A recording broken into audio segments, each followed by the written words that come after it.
પટાંગણમાં બેઠા છે ત્યારે આ લગભગ ચોથી કે પાંચમી કંપનીના કામદારો સાથે બેઠા છે.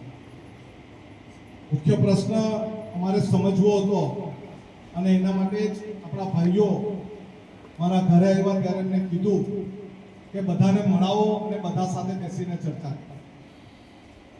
એને અનુલક્ષીને આજે આપણે સૌ ભેગા થયા છે ત્યારે પારડી તાલુકા કોંગ્રેસ સમિતિના પ્રમુખ અને મારા મિત્ર એવા સતીશભાઈ, મારા બેન એવા તાલુકા પંચાયતના સદસ્ય અને યુવક કોંગ્રેસના આગેવાન અંજાલીબેન, મુકેશભાઈ, અવિનાશભાઈ, તમામ આગેવાન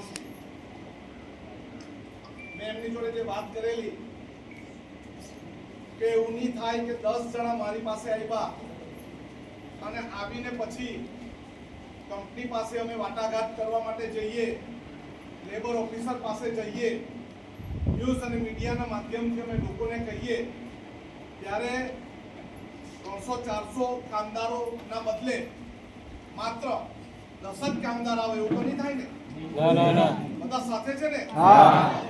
જ્યારે આપણે આંદોલન કરવા જશું ત્યારે કોઈકને લાલચ આપશે એચઆર વાળા, કંપની વાળા કે તારી ગ્રેજ્યુએટીના પૈસા, તારા પીએફના પૈસા અને બીજી બધી સવલત તને આપશું, તું આમાં આંદોલનમાં નહીં જા, તો શું કરશું? આપણે એક વાત કહેવાની, અમને 2 જણને નહીં આપો, અમારા બધા કામદારો મારા ભાઈઓ બહેનો છે. તમે આટલા વર્ષથી સાથે કામ કરનારા છો એટલે તમારા વચ્ચે એક પરિવારની ભાવના હોય, તો એ ભાવના સાચવજો. અને અમે ઘણીવાર લડવા માટે જે કંપનીની બહાર પર બેસી જઈએ અને બીજા બધા ભાગી જાય, એવું કરવાના હોય તો મહેરબાની કરીને તમે તમારો સમય બી નહીં બગાડતા અને અમારો સમય બી નહીં બગાડતા. અમારે તમને સહયોગ કરવામાં કંપની વાળાને દુશ્મન બી બનાવવો પડે ને? પણ આપણે જો એકબીજાનું ભલું વિચારતા હોય, આપણે એકબીજા સાથે એક પરિવારના ભાવથી જોડાવાના હોય તો આપણે આંદોલન કરશું. જોડાવાનો છો બધા? એ વાત ઊંચા કરી દે કે એક આ કંપની પાસે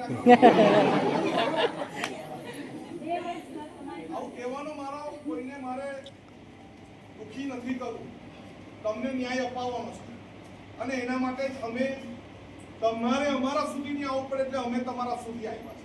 આ સતીશભાઈ ને, આ કુંજાલીબેન ને, કે મુકેશભાઈ ને, કે આ બાજુ અવિનાશભાઈ ને, કે આગેવાનો એવો શોખ નથી કે આટલા તાપ તડકામાં અહીં આવીને તમારી સાથે રહી.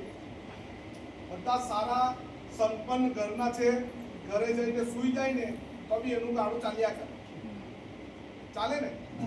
પણ એક જગ્યાએ અન્યાય થતો હોય ને આપણને ઊંઘ આવતી હોય ને એ આપણે રાજકીય આગેવાન તરીકે પહોંચી વળવાના નથી. કઈ રીતે આપણે લડત લડવાની છે? આપણે એક પણ રિઝાઇન આપવાનું નથી. કેમ નથી આપવાનું? જો તમે રિઝાઇન આપે એટલે તમે સ્વૈચ્છિક કંપનીને છોડી છે. જો તમે રિઝાઇન નહીં આપો ને એ કાળે તમને નોટિસ આપવી પડે, એ કાળે એટલે તમને 3 મહિનાનો એક્સ્ટ્રા પગાર આપવો પડે, એ કાળે એટલે ગ્રેજ્યુએટી ડબલ આપવી પડે, એ કાળે એટલે તમને પીએફના પૂરા પૈસા આપવા પડે. પછી ટ્રાન્સફરની વાત, આપણે દમણથી અહીંયા આવ્યા, અહીંથી પાછા દમણ જવાનું, પછી પાછા ત્યાંથી કાઢે તો ક્યાં જવાના? એટલા માટે જ તમે વર્કરો એકલા નથી. તમને પગાર મળે તો તેનાથી ઘર ચાલે ને? ઘરે આપે ને તો પૈસા કે બધા તમે પૂરા કરે? આપે ને ઘરે? તો તમારા ઘરમાં 2-3 વ્યક્તિ તો હોય ને આપણા પરિવારમાં. ચાલો આપણા માતા પિતા, વડીલ છે, બરાબર, છોડો, દીકરા દીકરી છે, ભાઈ છે ને? તો હવે આપણે લડત ચલાવવાનો હોય ત્યારે ભાઈ બહેન લોકોને બી લાવવાનું. ત્યાં દૂરથી ઉભા કંપનીમાં કામ કરે એ લોકોને એમ કઈ પાસ જોઈને નથી બોલાવો, આઈ કાર્ડ બધા આવીને